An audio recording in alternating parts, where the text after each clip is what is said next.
All right, guys, we have got our season win total predictions here, as well as just a little mini preview of the Baltimore Ravens.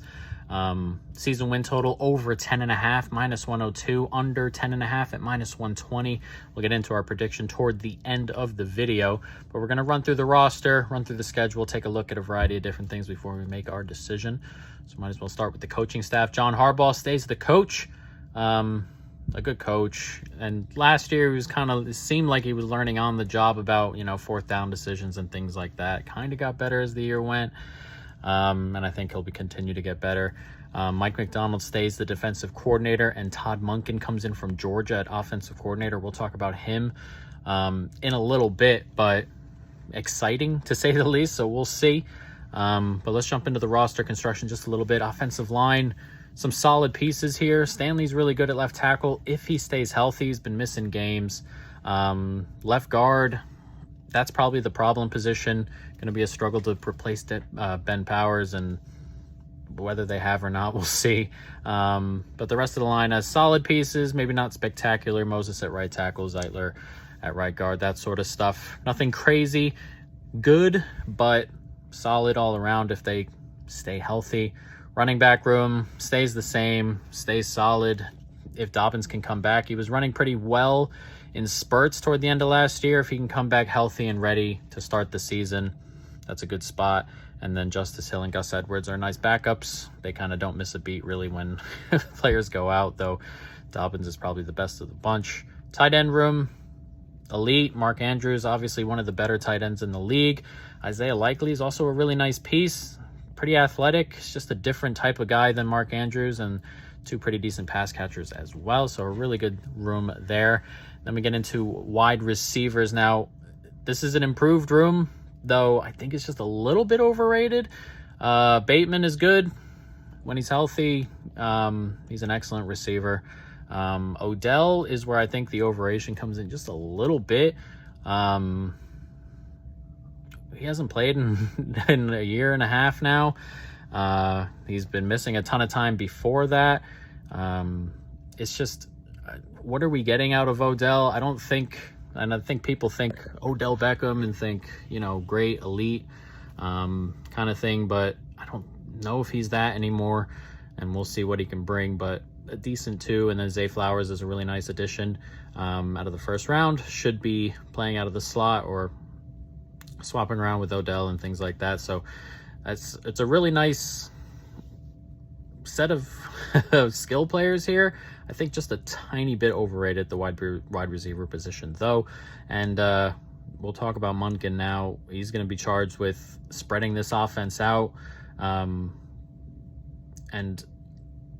I really like what he ran at Georgia. The problem with kind of looking at coordinators and things from Alabama, Georgia, and stuff like that is a lot of times they kind of just overpower you, and you can kind of simplify your play calling a little bit just because you're just going to, rush for 6 yards a carry and things like that. So we'll see. But I do like the idea of the passing game coming up and giving Lamar some more weapons and things like that. It should spread the offense out a little bit. They played really well last year when he was healthy, and I think this is a step in the right direction, though I don't think it's prime LSU here with Joe Burrow and Jamar Chase and stuff. So we'll see. But I really like the offense, how it's coming together. And I think, even maybe not right away, but toward the end of the season will be really difficult to stop. As for the defense, it could regress just a little bit here. Defensive line loses Calais Campbell, and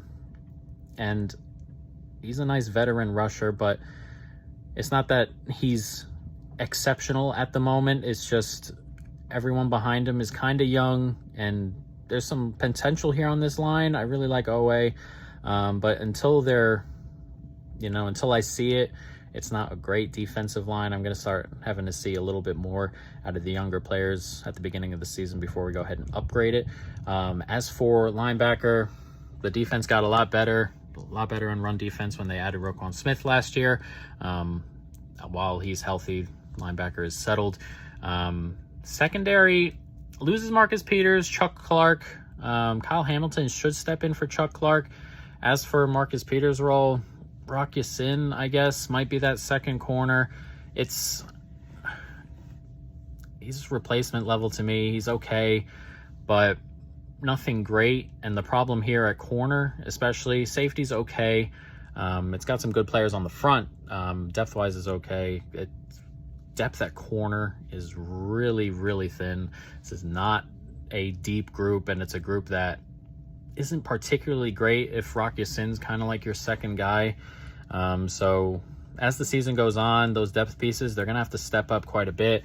And I'm not sure if they can, but then again, this offense may be able to carry this defense a little bit. So, we'll see as we go. As for the schedule, Ravens favorites in 9, like proper favorites in 9. Pick them between +2 and -2 kind of games in 6. So that's 15 to 17. Those 2 games where they're going to be underdogs at San Francisco toward the end of the year, if everybody's playing, and at Cincinnati. It's probably 3.5-ish, maybe when that comes around, second week. So probably 3.5, 3, 3-ish at San Francisco probably as well.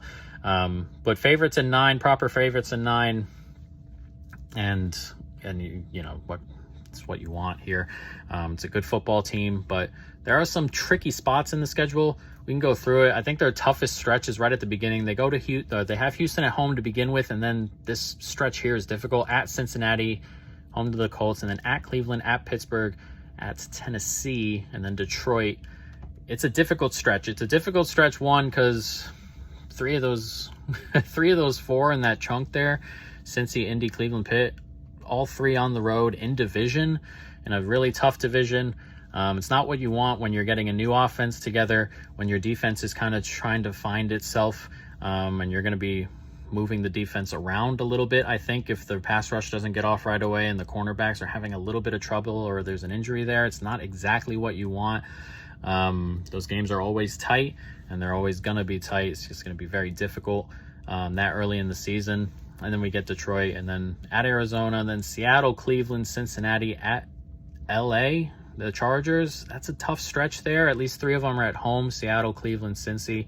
Then at the Chargers, who don't really have a home field advantage. So it's not as bad as the original stretch for the road games, but there are some good teams there. Then we hit the bye. Late bye is good. You always want a late bye if you're contending.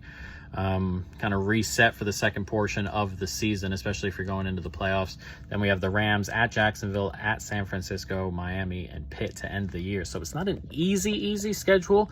This is a good Ravens team, so they're going to be favored in pretty much all their home games, and pick'ems on the road pretty much everywhere except some really good teams. So it's kind of tight. That being said, I have my over-under at 11, and we took over 10.5 at -102. That's where we're going here in the third part of our season win total series. So Ravens over 10.5 at -102. So we said this is part number 3. We'll have another part out tomorrow. I believe tomorrow is the Buffalo Bills. We've done the Cardinals and the Falcons already, and the Ravens number 3 over 10.5, guys, -102. Let me know what you guys think of the Ravens this year, and we'll jump into another one tomorrow.